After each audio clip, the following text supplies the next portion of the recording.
मम्मा देखो,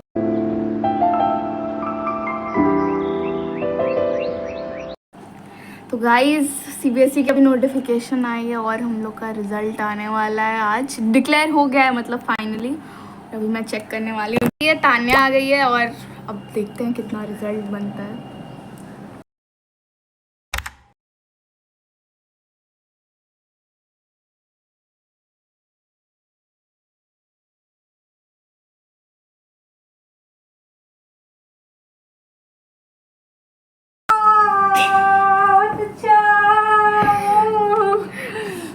कैलकुलेट करते हैं, चलो। The next day. Hey guys, so this is the next day और आज मैं आप लोग से थोड़ी बहुत बातचीत करने वाली हूँ क्योंकि कल लिटरली मैंने रिज़ल्ट खोल के मेरा हेक्टिक डे हो गया था बहुत ज़्यादा। लाइक मैं मंदिर चली गई थी, उसके बाद थोड़ा बहुत सेलिब्रेशन हुआ था घर पे। पिज़्ज़ा वीज़ा ऑर्डर की थी मेरी दीदी एंड देन उसके बाद आज मेरी ऑनलाइन क्लास थी क्योंकि मेरी छुट्टी चल रही है क्योंकि मोदी जी आए हुए हैं यहाँ पे। इफ़ यू डोंट नो, मैं वाराणसी में रहती हूँ, तो कल और आज मेरी छुट्टी थी एंड कल मेरा स्कूल वापस खुलेगा। आज मेरी कोचिंग है लेकिन मैंने अटेंड नहीं की है क्योंकि मुझे आप लोग से थोड़ी बात करनी है और हाँ, अपने मार्क्स डिस्कस करने हैं। So let's begin. हाँ, तो मार्क्स की बात हो रही थी, सबसे पहले मार्क्स से ही स्टार्ट करते हैं। तो सबसे ज़्यादा मेरे आए हैं इंग्लिश और कंप्यूटर में। 96 आए मेरे इंग्लिश में और कंप्यूटर दोनों में। मैं आपको रिज़ल्ट सबका एक साथ स्लिप लगा दूंगी लास्ट में, ठीक है? मैं झूठ नहीं बोल रही, देख लीजिएगा।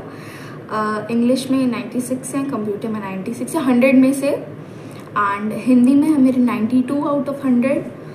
मैथ्स में मेरे 90 आउट ऑफ 100 हैं, जो कि बहुत अच्छे हैं क्योंकि मुझे पर्सनली लग रहा है कि मेरा मैथ्स का पेपर बहुत अच्छा गया था और 90 में मैं खुश हूँ भाई, क्योंकि मेरे 90 आज तक लाइक मैथ्स में मैंने बहुत मेहनत की है क्योंकि मेरा मैथ्स बहुत वीक था। और मेरे एसएसटी में आए हैं 94 आउट ऑफ 100 और साइंस में मेरे बहुत कम आए हैं गाइज। मैंने लिटरली एक्सपेक्ट भी नहीं किया था कि मेरे साइंस में इतने कम हो जाएंगे क्योंकि मेरा साइंस का पेपर बहुत अच्छा गया था, लाइक बहुत अच्छा। तो गाइज आप लोग सोच रहे होंगे इतना सस्पेंस क्यों बिल्ड करिए, तो मैं रिवील कर ही देती हूँ। तो मेरे सबसे लोएस्ट मार्क्स आए हैं वो साइंस सब्जेक्ट, लिटरली जो मेरी स्ट्रीम है उसी सब्जेक्ट में सबसे कम नंबर आए हैं। लेकिन चलो कोई बात नहीं। मेरे साइंस में आए हैं 85 ऑन 100, जो कि मैंने बिल्कुल भी एक्सपेक्ट नहीं किया था क्योंकि पता नहीं क्या गलत हो गया। मेरा पेपर भी सबसे अच्छा पेपर मेरा साइंस का गया था और उसी में सबसे कम नंबर आए। लेकिन कोई बात नहीं, चलो अब जो हो गया वो हो गया। और मेरी परसेंटेज जो है सीबीएसई के रूल के अकॉर्डिंग, जो बेस्ट ऑफ 5 के रूल के अकॉर्डिंग मेरी परसेंटेज बन रही है 93.6, जो कि मतलब एस्टिमेटेड वे में 94% बन रही है मेरी। एंड छहों सब्जेक्ट्स मिला के 92.3 बन रही है एस्टिमेट करके 93% मान लो। तो मैं मार्कशीट लगा दूंगी यहाँ पे, आप देख सकते हैं मार्कशीट मेरी, एंड दैट्स ऑल। और सो गाइज बहुत लोग की रिक्वेस्ट थी कि मैं टिप्स फॉर जूनियर्स बनाऊं, जो कि जिसमें मेरा कोई भी एक्सपर्टीज़ नहीं है कि मैं जूनियर्स को कुछ टिप्स दूं। मैंने सोचा था कि एक बार खुद तो 90+ आ जाए फिर मैं कुछ बताऊंगी। तो आई गेस अब मैं एलिजिबल हो गई हूँ कि मैं अपने जूनियर्स को एटलीस्ट कुछ तो बता सकती हूँ। लाइक फॉर मी सबसे बेसिक चीज़ जो मैंने की थी, मैंने Day 1 से पढ़ाई की थी लिटरली। मतलब बहुत लोग होते हैं ना जो एंड मौके पे 2-3 महीने अच्छा चलो पढ़ लेते हैं और फिर उनका बहुत ज़्यादा नंबर आ जाता है। नहीं, ऐसा कुछ भी नहीं होता भाई। 10th में आपको थोड़ा सा पढ़ना पड़ता है, लाइक बोर्ड्स हैं तो ऑब्वियसली आपको पढ़ना पड़ता है क्योंकि आपके मेरे तो शुरू हो गए थे लाइक सितंबर से ही शुरू हो गए थे मेरे प्री बोर्ड्स। तो प्री बोर्ड्स में बहुत कम नंबर आए थे लिटरली मेरे मैथ्स में। प्री बोर्ड्स में मेरे 37 नंबर आए थे 80 में से, कैन यू इमेजिन? और अभी 90 आए हैं 100 में से। सो देखो, मैथ्स में मेरी नंबर 1 स्ट्रैटेजी यही रही है कि मैंने एनसीईआरटी को एक एक क्वेश्चन मैंने सॉल्व किया था। लाइक मेरी जो मैथ्स की एनसीईआरटी बुक थी, क्योंकि मैंने मैथ्स बेसिक भी लिया था और मैंने सीनियर्स को कंसल्ट भी किया था अपने कि लाइक मैथ्स बेसिक में क्या क्या पढ़ना पड़ता है ये वो। तो दे रिकमेंडेड मी कि आप एनसीईआरटी लगा लो अच्छे से, लाइक एक एक क्वेश्चन लगाना होता है एनसीईआरटी का। Example specially, examples are more important than the exercise भी इम्पॉर्टेंट है लेकिन एग्जाम्पल सबसे ज़्यादा इम्पॉर्टेंट होते हैं एनसीईआरटी के। एनसीईआरटी को मैंने पर्सनली 10 बार लगाई थी एनसीईआरटी हाँ लगाई थी मैंने 10 टाइम्स। उतने नंबर नहीं आए जान रही हूँ, लेकिन फिर भी लगाई थी मैंने। एनसीईआरटी का एक क्वेश्चन, और बहुत लोग लाइक मैथ्स बेसिक में एनसीईआरटी एग्जाम्पलर भी लगाते हैं। मैंने पर्सनली ली तो थी, लेकिन मेरे को इतना टाइम नहीं था कि मैं एग्जाम्पलर भी लगा पाऊँ। तो कुछ क्वेश्चन मैं प्री बोर्ड के समय उसमें से देख लेती थी। और फिर जहाँ तक बात होती है मैथमेटिक्स स्टैंडर्ड की, तो उसमें आपको एनसीईआरटी के साथ साथ आपको एक साइड बुक लगानी ही पड़ती है, लाइक एग्जाम्पलर वगैरह, या आर.एस. अग्रवाल भी बहुत लोग लगाते हैं। मैंने तो कुछ नहीं, मेरे पास literally R D. Sharma, R S. Agarwal, NCERT exemplar तीनों पड़ी हुई थी, और मैंने तीनों नहीं लगाई है। एंड मौके पर मैंने एनसीईआरटी को फिनिश किया था एक और बार, लास्ट बार, और मैंने क्वेश्चन बैंक्स लगाई थी। मैंने हर एक सब्जेक्ट की, लाइक साइंस, मैथ्स और एसएसटी की भी क्वेश्चन बैंक मैंने ली थी, चैप्टर वाइज, टॉपिक वाइज। मेरा एक चैप्टर खत्म होता था, मैं चैप्टर वाइज, टॉपिक वाइज का क्वेश्चन बैंक लगाती थी। और एंड मौके के लिए मेरे पास 15 सैम्पल पेपर वाला, लाइक ओसवाल वाली बुक थी, वो मेरे किसी सीनियर ने दी थी। मैंने रिसेंट वाली कुछ नहीं ली थी, ठीक है। रिसेंट वाली मैंने बस एक ही बुक ली थी, तीनों सब्जेक्ट्स की 3 अलग अलग बुक्स थी वो। एमटीजी की ली थी मैंने, बहुत मोटी सी होती है वो, chapter wise, topic wise questions, ठीक है। तो उसमें आपके 10 ईयर्स का जो भी कुछ रहता है ना, वो सब रहता है उसमें। और बहुत लोग बोलते हैं कि कोचिंग करें या क्या करें, like dummy schooling, regular schooling. कुछ नहीं भाई, मैंने तो कुछ भी नहीं की थी। लाइक मैंने कोई कोचिंग नहीं की थी, मैं रेगुलर स्कूल जाती थी। मेरे स्कूल में अच्छी खासी अटेंडेंस थी, लाइक मेरे स्कूल में 90% अटेंडेंस थी, कैन यू इमेजिन। और हाँ यही है। और भाई 10th की जो स्कूलिंग लाइफ है ना, उसको एंजॉय करना चाहिए, रेगुलर ही जाना चाहिए। 10th में मैंने तो बहुत एंजॉय किया था, लाइक 10th वाली लाइफ कभी मिलेगी नहीं है। लाइक 11th में आके it's very different, you know. तो यही है। और क्वेश्चन बैंक्स लगाने हैं, और लास्ट में सैम्पल पेपर्स लगाने चाहिए।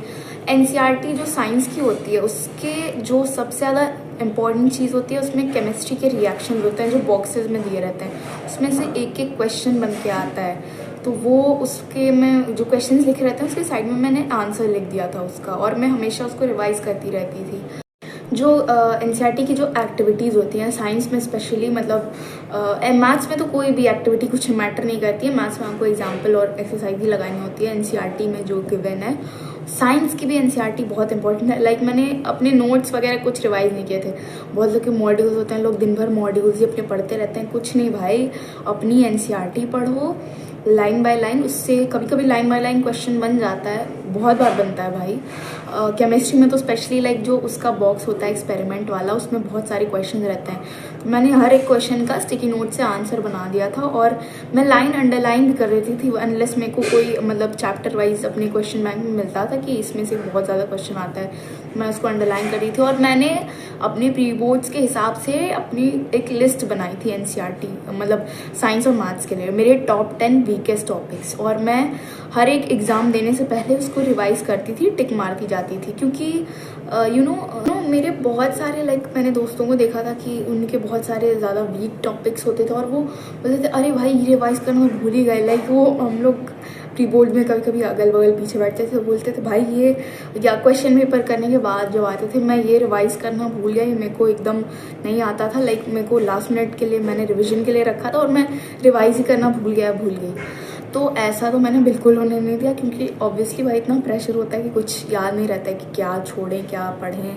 तो मैंने उसका सब एक लिस्ट बना ली थी पूरी, कि मैंने इसको लास्ट मिनट रिवीजन के लिए रखा है तो रखा है। और बोर्ड्स के समय मैं रोज़ लाइक 3:30 बजे या 4 बजे तक एकदम उठ जाती थी सुबह, नो मैटर कि मतलब मेरा लीव डे है या मेरा एग्ज़ाम उसी दिन है, मैं उसी समय उठ के 3:30 बजे या 4 मैक्सिमम बचता था मुझे, उसके बाद नहीं। फिर उस समय मैं उठ के पढ़ने लगती थी। So yeah that's basically all, and that's it for the video I guess guys. Okay ठीक है, I am proud of my marks, sort of like अच्छे ही आए हैं। लाइक अभी भी वो फीलिंग है कि साइंस में थोड़े से ज़्यादा नंबर आते, लाइक 90+ आते तो मेरा परसेंटेज एकदम से 96 हो जाता, 95 को क्रॉस कर जाती मैं। लेकिन ठीक है, नहीं आए, अब क्या कर सकते हैं, उसके ऊपर मैं अभी काम करूँगी अपना फ्यूचर में, 12th में और अच्छे आएंगे। सो या दैट्स इट गाइज। और वैसे भी 10th के मार्क्स जो हैं लाइक पर्सनली उतने मैटर नहीं करते हैं। जिसके अच्छे आते हैं बहुत अच्छा है भाई, मेहनत किए तो अच्छे आएंगे ही, मेहनत करने पे आते ही हैं अच्छे, सबके आते हैं। लेकिन जिसके नहीं भी अच्छे आते हैं, 10th की मार्कशीट बस आपकी DOB के लिए होती है और बस सोसाइटी में एक लेबल दे दिया गया, अरे भाई इसके 10th के बोर्ड्स हैं, इसके परसेंटेज ये वो, ऐसा कुछ नहीं होता, ठीक है।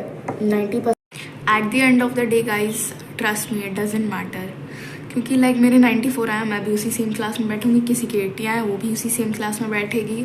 सो ये नहीं कह रही मैं कि 90 आए हैं तो अच्छा ठीक है, मतलब ऐसे ही आगे हलवा है, नहीं भाई, 90+ लाना is very big thing in board exams, not very big thing but ठीक है, अच्छा लगता है, आसपास वालों को अच्छा लगता है, खुद का सेल्फ इस्टीम में कॉन्फिडेंस बिल्ड होता है। लेकिन जिसके नहीं भी आए होते हैं उसको भी परेशान नहीं होना चाहिए, क्योंकि आपको, मैंने बहुत सारे लोगों को देखा है 90+ आता है बोर्ड में और 11th में वो फेल हो जाता है, लिटरली फेल हो जाते हैं, क्योंकि उनको लगता है 11th को लाइक वो लोग कैजुअली ले लेते हैं कि अच्छा 10th जैसा ही होगा, शुरुआत से नहीं, अंत में 2 महीना पढ़ लेंगे, ठीक है। क्योंकि मेरे खुद के बहुत सारे दोस्त हैं, वो पूरे साल में नहीं पढ़ते, एंड के मौके पे पढ़ के 85+ 90 ऐसे स्कोर लाते हैं। लेकिन मैंने तो Day 1 से पढ़ाई की थी, मैं बाकियों का नहीं जानती।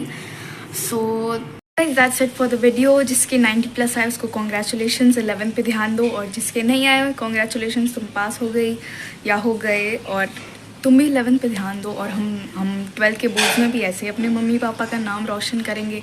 और CUET जो एग्ज़ाम हम लोग के फ्यूचर के कोर्सेज हमारा कॉलेज डिसाइड करेगा, उसमें हम और भी अच्छा करेंगे। So yeah that's it for the video, do hit like, subscribe and share, bye bye.